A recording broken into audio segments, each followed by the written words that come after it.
My notes on financial planning for beginners.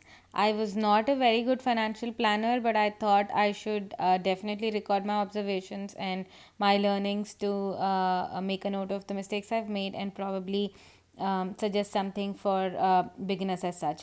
So, if I have a monthly income of say 10,000 rupees, I would divide my monthly income into two halves. The first half would be my savings bucket, and the second half would be my expenses bucket. Now 50% of our income, monthly income, should be put into savings, and I got this 50% number from the fact that if we go to a bank and apply for a loan, say my monthly income is 10,000 rupees, they will not allow me to pay a monthly installment of 10,000 rupees. They will only allow me to go up to 5,000 rupees for my monthly installment.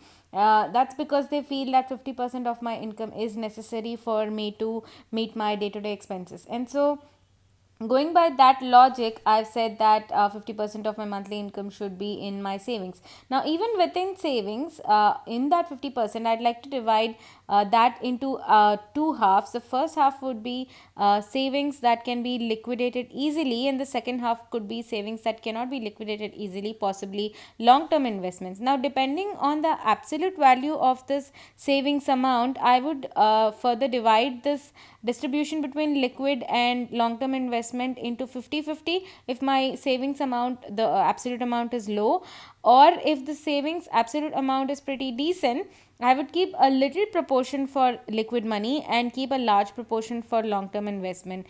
And this totally depends upon the absolute income that I have. If I earn a good deal, I would keep very little percentage for my liquid income, and I would divert a big portion of my monthly savings to my long term investments. Now, in this video, I'm not going to go into what detailed liquid or long term investments you could go to, but typically liquid investments would be that investments that you could easily liquidate, something like a fixed deposit or an insurance policy or stuff like that. And long term investment would be something like a hard asset or a fixed asset that cannot be liquidated easily, for example a land or a home or stuff like that. You could also invest in markets. There are a lot of investments available out there which provide you a good return, so divide your investments depending on your risk appetite. Now, in the expenses section, I'm further dividing my expenses, the other 50% of my monthly income, into expenses, and even in the expenses, I'm going to keep 25% of my monthly income for my fixed expenses, expenses that I will have every month, things like EMI, rent, installments, school fees, groceries, utilities, travel expenses, personal expenses. All these I would put as fixed expenses that I would incur on a monthly basis. These are fixed because I spend a fixed amount of money every month on these expenses. Now, it is not necessary that you should put 25% of your monthly income into fixed expenses, but this has been my distribution, and hence I am adding these. Now, even within the fixed, you will have some variable expenses. For example, your utility bill, it's possible that you don't get a fixed bill every month, so you could also gain from saving a bit over here if you use less electricity, for example, or if you take a more cheaper mode of local conveyance to go to office and stuff like that. So your monthly expense for your day to day life is around 25% of your income, right? And then the other 25% I have kept separate as discretionary expenses. These are not expenses that I necessarily have every month. These depend on the requirement that I have in that particular month, and it's possible that there would be months of high discretionary expenses and months of low discretionary expenses, but overall it will average out to 25% of my monthly income. Now, what does this discretionary expense include? It includes entertainment, going to movies, going for shows and stuff like that. It would include travel if I'm on a vacation or if I'm traveling somewhere for personal purposes, and it would include other shopping related expenses. Now, one thing that I've also kept aside in my discretionary expense bucket is healthcare. Although if you have an insurance, you will have a monthly payment that will go into your fixed expense bucket, the yellow basket. But if you have any health exigency, or if you need to take any health checkup that is specific to that particular month, you should keep some provision in your discretionary expenses bucket.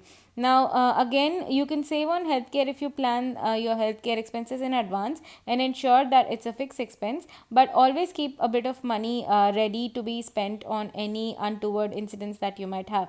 Now, if you have a very unexpected sort of a healthcare expense that you might have in a month, you can also pull out some money from your discretionary expense bucket and put it in your healthcare bucket. Also, if you're planning a long term travel, or if you're planning a long vacation or an expensive vacation, I suggest you save on your discretionary expense on a monthly basis, and only when you accumulate the amount sufficient for your vacation, you should be able to travel. Do not pull out money from your investments or from your liquid investments to go to travel or go on a vacation or do shopping. Always use your discretionary expense bucket to fund all your activities.